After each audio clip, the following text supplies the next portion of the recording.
Hello parents, આપણે આજે હવે 3 પંચ શીખીશું. અપર લેવલ પંચ, મિડલ લેવલ પંચ અને લોવર. પહેલા બે લેગ ભેગા હોય એને એલર્ટ કહેવાય. પછી વી શેપમાં લેવાનું. વી થવું જોઈએ. વી થાય આટલું નીચે ઝૂકવાનું અને એ ને પછી height leg open arms. Shoulder જેટલા ઉપર નીચે લેગ હોવા જોઈએ. એને ઓપન આર્મ્સ કહેવાય.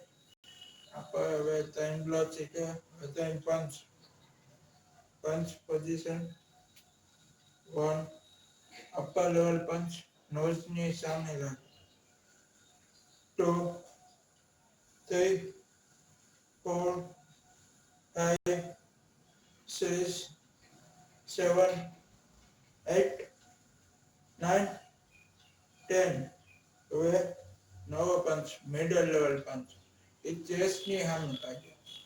1, 2, 3, 4, 5, 6, 7, 8, 9, 10. હવે લોઅર લેવલ પંચ.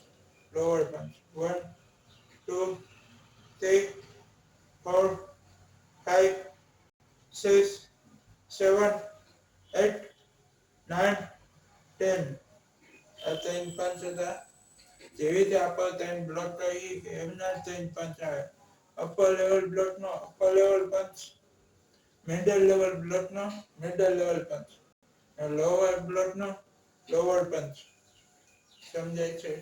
ને હું નીચે વોટ્સએપ નંબર નાખીશ. તો અહીંયા ન સમજાય તો મને પર્સનલી મેસેજ કરવા વિનંતી.